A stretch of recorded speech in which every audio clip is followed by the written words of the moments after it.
Frères et sœurs, imaginez-vous face à un mystère si puissant qu'il transforme l'âme, guérit le corps et change votre vie à jamais.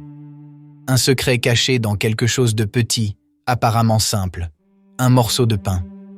Pourtant, des millions de personnes à travers le monde témoignent qu'il y a quelque chose de surnaturel dans l'Eucharistie.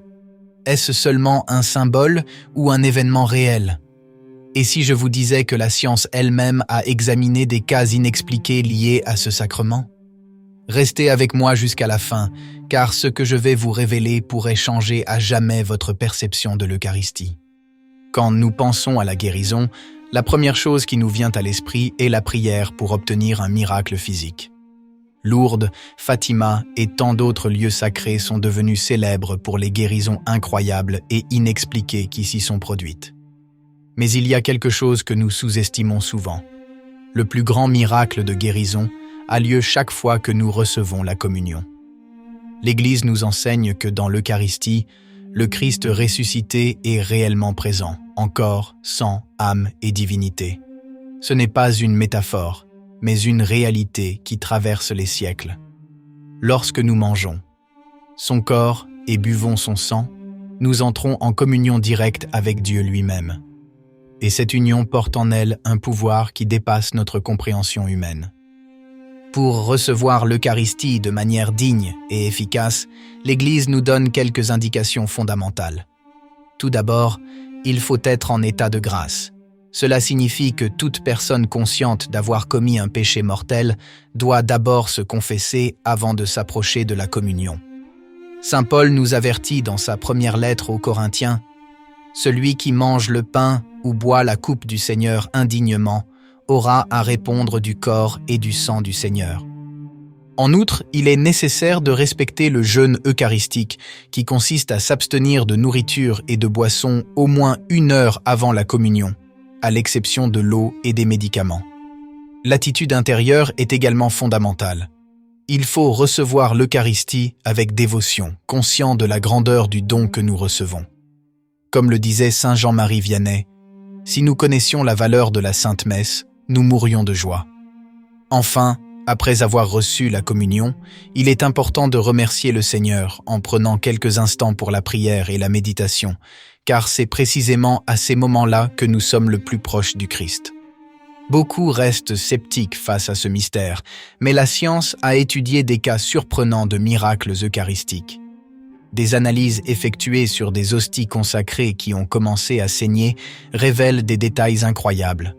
Le sang est toujours du groupe AB positif, le même que celui retrouvé sur le Saint-Suaire de Turin.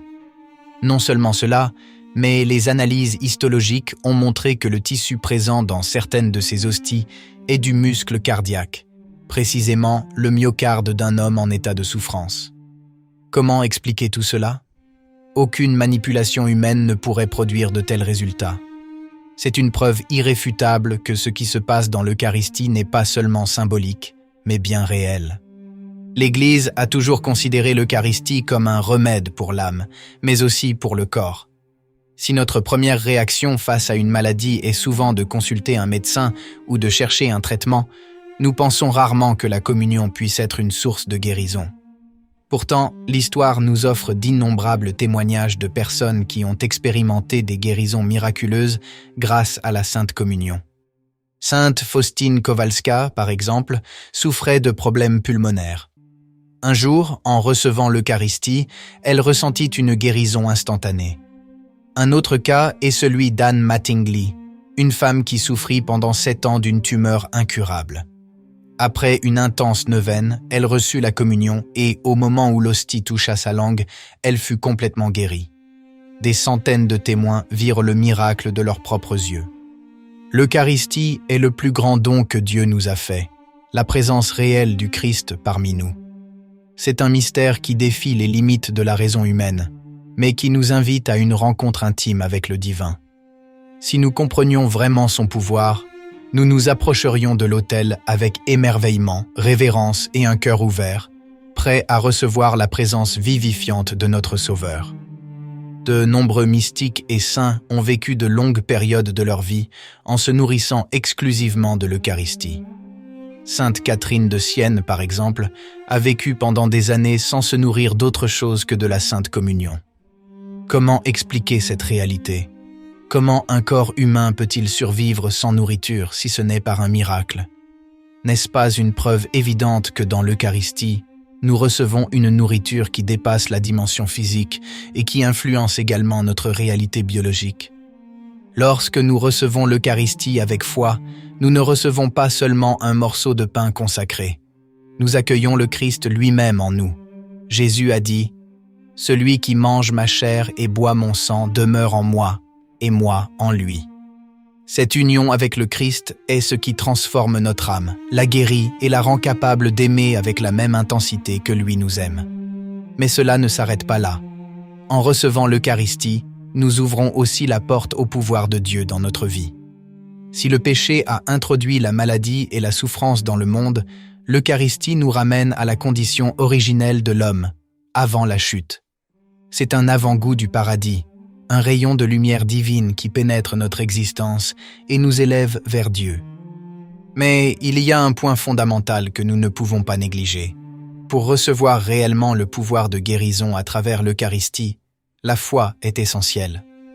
Vous souvenez-vous de la femme qui, dans l'évangile de Luc, toucha le manteau de Jésus et fut guérie?